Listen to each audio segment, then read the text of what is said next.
Alright, so in today's video, I got the Platinum Trophy on LEGO Lord of the Rings. I recently purchased my first ever PlayStation 3 so I could do this video, and a few others specifically on the channel. Also, if you guys do enjoy older games, make sure to drop some suggestions down below. Bro really platinumed everything on the PS5 and has to move backwards to go forwards. This is called poetry, ladies. But as most of you know, if you've been watching the channel for a while, I've platinumed literally every single other LEGO game besides this one and then LEGO Dimensions, which, fun fact, that may be in the works as well. Also, the channel is almost at 1 million subscribers, and if we hit 1 million, I have to platinum Fortnite, which is one of the hardest platinums ever. So make sure to drop a like and subscribe to end the edging for us all. Fortnite. Anyways, LEGO Lord of the Rings contains a total of 49 trophies, including the Platinum Trophy. I don't really know how long it took me because the PS3 interface doesn't track games that well like the PS5 does, and I'm gonna be honest, I barely know how to work the thing. But the guy did say around 20 hours, which is pretty accurate and average for a LEGO game Platinum Trophy. There isn't any missile trophies, however, there is a ton of collectibles and open world in this game, which is always a bit of a pain when trying to platinum a LEGO game. But kicking it off today, Stage 1 is to play through every single story level, including the bonus level, and attempting to get True Adventurer in every level, which is that full stud meter function. And you do this to both get that out of the way with, but also just to get us more studs to spend on red bricks and people sooner when cleaning it up. The first level of the game out of 18 is called Prologue traditionally, and this game functions in parts of 3, with 6 levels being from each movie to add up to that 18. Welcome to math class with Its Illusion. This is as high as the counting is gonna go, don't worry. But this game actually gives you a trophy upon completion of every single level, which is awesome. A lot of times in the past, LEGO games don't do this, and you sometimes forget there's even trophies because nothing is gotten as you play, which is always unfortunate. Anyways, the prologue just kind of set up the story because, I mean, it's a prologue, that's what it's there for. And there is a giant war happening the entire time. We are also thrown in the midst of it, naturally. But the big boy attacking us can't be hit at all until he tires himself out and gets stuck on the ground. And you just kind of hit him that way over and over until he gets defeated. You then go to the second part of the level, which had us scaling mountains and traversing over to this bridge, heading right inside of Mount Doom, which is where the ring is from and all of that. And this same level, by the way, we play again on the last level of the game, which is kind of cool to see go full circle like that. You also can get a trophy when inside of Mount Doom from jumping off the side as Isildur. I didn't see this one playing, so I had to get it later on, but that's no issue to be honest. But once you do reach the end of the bridge, it's level over and some cutscenes played out, pretty much just showing that our boy didn't go through with destroying the ring in the fire. Instead, he took it and then got attacked. It ends up finding Golem. Shout out to his game, by the way. I got a platinum that also, and I am not excited. But then the ring finally finds Bilbo, and we all know what happened in The Hobbit. And here's that trophy from beating Prologue. Level 2 is then called the Black Rider, and this level follows Bilbo leaving the Shire and leaving his ring behind to Frodo. Gandalf also shows up to talk to him about the ring, but good old Frodo doesn't really care all that much. However, he would go on to care after when the Black Rider shows up to get the ring from him. And this entire level has you pretty much just with the boys hiding from him and progressing to the right. And there was quite a few funny moments with distracting him, but you just had to avoid his gaze, and that's about it for the Hobbit storyline here. However, about halfway through, you do swap over real fast to Gandalf, and he has a little boss battle himself against Saruman, sounding like an autistic Pokemon. But you just had to hit him into a wall, or anything for that matter, 3 times to end the fight. He also does not die at all, and you just go back to playing as the Hobbits to finish the level. But you ultimately end up just doing the same thing that we were doing, and it ends with a famous LEGO game running towards the screen section. Shout out to TT Studios for always making sure to throw in collectibles during these. You are the reason I have clinical depression, by the way. But then the level ends when you do escape, and here's the trophy. Level 3 called Weathertop Then Began, and this level consisted of the Hobbits once more, and you pretty much plays them on every level from now on. But we were joined by a few new characters from the movies and books. Now, I'm not gonna lie, I have never watched any of them. I know, I'm so sorry. I know they're goated, I know, I just don't have the time to do it, but maybe I will. Anyways, this level was pretty bland for the first half of it. You kind of just travel around the mountainside, but then the second half had us get confronted by these ghost wraith enemies, and you swap back and forth between Frodo, who is being abused in the Shadow Realm, and then Sam, who is in reality, and the goal as him is just light numerous campfires around the area, because the ghost enemies are weak to them, I guess. Just like how a single fire could burn down the entirety of California. I'm on my way. But anyways, once you do light all the fires, it just ends the level, and here's that trophy from it. And before level 4 even began, you get a trophy called Great, Where Are We Going? From forming the Fellowship of the Ring. And this is just a little story beat confirming Frodo's involvement in the ring and sort of establishing that we are now on the journey to destroy it, with the boys being the Fellowship. I'm gonna start referring to my friends and associates as a Fellowship from now on. That sounds so much more fun. But level 4 was called the Passive Karateras. I might have just butchered yet again another word. Its Illusion might be the goat of mispronunciation. On God.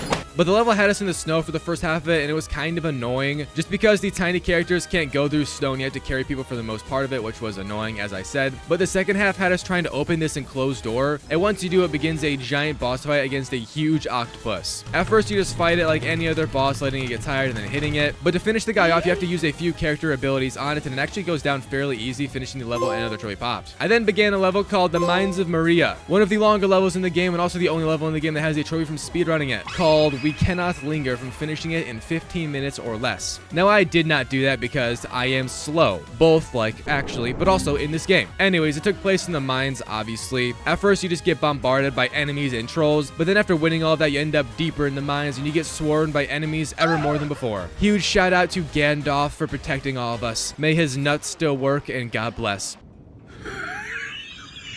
After he protects us, you then have to open another door. You know that saying, right? One door opens, another closes. Well, in this game, when one door opens, it leads to another closed door, and that door needs to be opened as well. But that led us to a portion after that had us crossing this big-ass staircase into the mines even deeper. Eventually, Gandalf also does get dragged down, and you have a cool little falling scene with him that was actually a lot of fun. I imagine the kids that got to play this part in 2012 were losing it, the good old days. But once that was finished with, you go back to playing as the hobbits, and there is just one more thing to do. Simply breaking this door's lock and then walking out to finish the level with the trophy popping as well. The following level was then called Amon Hen, and this one had us actually going against the bros. There was some conflict in the camp and it led to Frodo being chased by Boromir, I think was his name. However, with the invisibility we got with the ring, it became more of us just tormenting him. Bro probably thought he was schizophrenic after we were finished. Anyways, I got a trophy during the first half of it for making it to the top of the place without being caught once by Boromir, and here's that. The first half of the level also does end off with the Eye of Sauron bleeding into us, and I'm not gonna lie, I kinda wanted to give him everything. He has a convincing gaze, what can I say?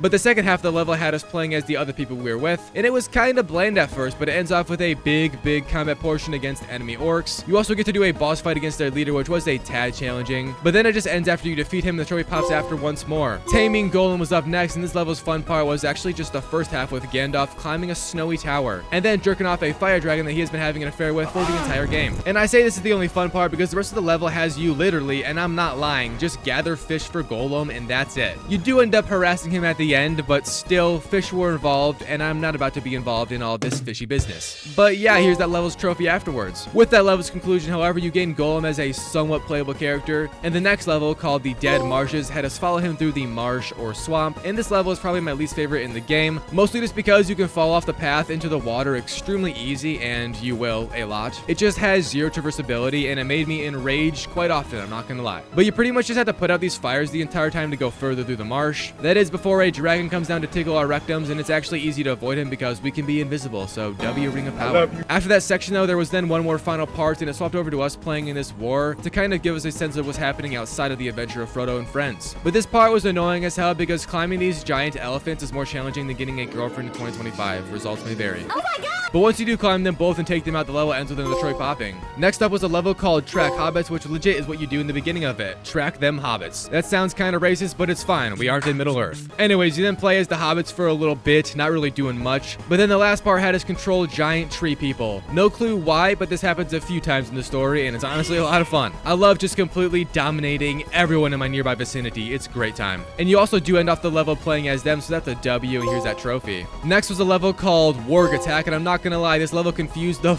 out of me. Yes, I am still getting stumped by LEGO games as a 20-year-old grown man. And yes, it will probably never change. My intelligence peaked long ago. But the first part had us fighting a kind of boss. Almost two of them, if you will, because you had to encage this dude's bitch to damage him. It was very odd. But the second part had us legit just ride horses and battle orcs on wargs, which are these like wolf beast crossover things. I don't know how to describe it, but they would eat your entire family, no problem. Just like Lizzo would also, but that's another story. So yeah, that was pretty much it. And after killing a few ways, then the level finishes off with another trophy popping. Helm's Deep was up next, and this level had us defending the wall from orc attacks for mostly the entire time, because this war is happening, and it's happening right now. I also did get a trophy during it from finishing one of Gimli's opponents as Legolas, which was on complete accident, but hey, it got done regardless. You then continue on fighting, and there's a few puzzles here and there on just how to knock off the orcs' ladders that are trying to get in, but the ending part had us actually ride through them just smacking away, and it's a lot of fun. The level then ended after the riding was commenced, and the trophy popped right here. I then played a level called Osgiliath, If that's pronounced any other way, I don't care. How can you expect me to say that? What the fuck? But this level, all jokes aside, was actually really cool. You're kind of playing two at once, and you have to control both of them at the same time, occasionally to make it through the puzzles. And you're also fighting a dragon while you do it, and that's hype. Personally, I think dragons are still real, and I wish they would show up and take me back to the promised land. The second half of this level also had us using those big-ass tree people again, like I said earlier. This part is a lot of fun, and mostly just because it's so different to normal LEGO gameplay, which is a nice switch up here and there. But the goal of playing as them was to break open this wall and let in water to moisten the maidens of the land's nether region, and then the trophy popped after all was wet. A level called the Secret Stairs then followed, and this level entirely had us in this green, ominous lighted area. You had to do puzzles the entire time. There really wasn't much else besides that. A lot of spiders also did come here and there, so if you have arachnophobia or whatever that type of autism is, then I'm so sorry for what's about to happen.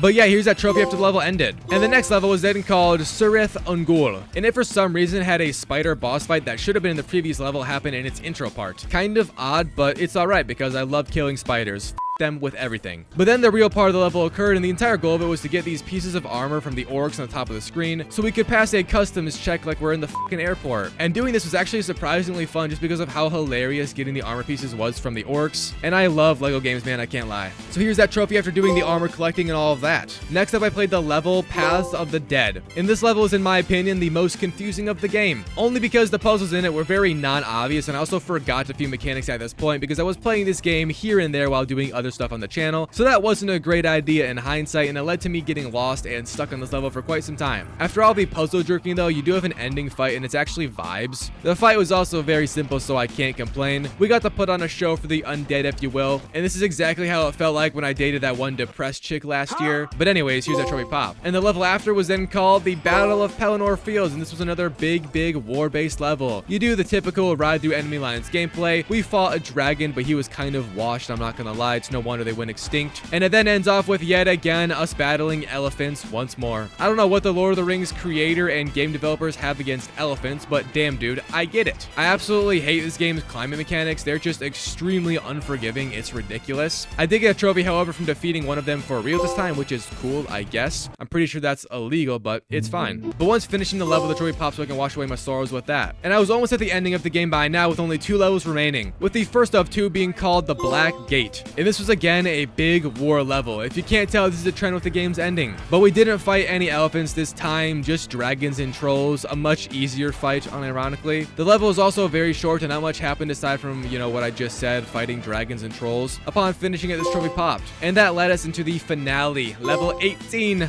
Mount Doom. And this is, as I mentioned, the prologue level just again. You legitimately do the same thing with a few differences, but pretty much the same thing as the prologue, making your way to the gate inside of Mount Doom. However, when inside, it does not just end upon making it to the bridge. Instead, there is a very long battle against Golem, who is trying to desperately get the ring back from Frodo before he destroys it in the fire. And you have to swap back and forth between Sam and Frodo fighting Golem. I got quite confused doing this at first, to be honest, which was unfortunate, and it made it last even longer. However, it ultimately ends with Golem and the ring in the fire below, as we all know, with that famous shot. And a final running scene to end off the level with the trophy popping afterwards and finishing the main story in general. Now, to finish off stage 1, I did go and do that bonus level, and this is the traditional get a million studs level while being an overpowered character. And this time the level was far more simpler and had a lot more studs than needed to get a million, so there really wasn't a worry in finishing it, and I did it first try relatively quickly as well, with the trophy popping after reaching a million studs. And once more, I have mentioned that the channel is almost at a million. Man, shut your bitch. So after that, I then began the grudgingly boring grind of the cleanup for this game. No shade on the game whatsoever, but stages 2 and 3 of this trophy guide, being the collectibles in free play and then open world, were both for the most part liquid diarrhea shit.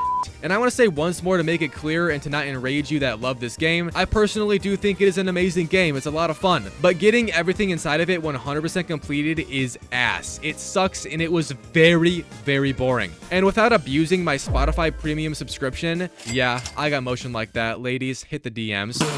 There was no way I was making it through this without falling asleep. And while I was grinding out all the collectibles though, I did get numerous trophies as is expected. Also, I unfortunately encountered quite a few bugs and console crashes, which is an L, but I guess this is the PS3 Platinum experience, so a lot of people encounter this as well. But back to the trophies, the first new trophy I got was called What About Second Breakfast for completing 2 cooking puzzles. And this is only gotten in free play from what I understand, because you do this a few times in the story, but it's all the same food recipe, I think. I'm honestly not positive. Also, with the PS2 trophies being delayed, I was already in the next area of the game by the time the trophy popped, which is kind of funny. But after that, my next trophy was then from getting True Adventurer on every single level. I almost did this in the story, but I missed one single level, and once I did go back through it and use some of my multipliers I had at this point, it made getting True Adventurer easy, and here's that trophy once I did do it. I then just got a few random trophies, 2 of them by natural play. The first one I got was from throwing Gimli 30 times, and this is natural because he is used for a lot of puzzles, both in normal and cleanup portions of the gameplay. I also just defeated 42 Uruk-hai, which are those orc things, as Legolas, and here's that trophy as well. I then managed to actually collect more than 10 billion studs after, which is kind of funny. I was trying my best to get the red bricks as soon as possible that related to stud multipliers. Just in case this trophy was a grind, it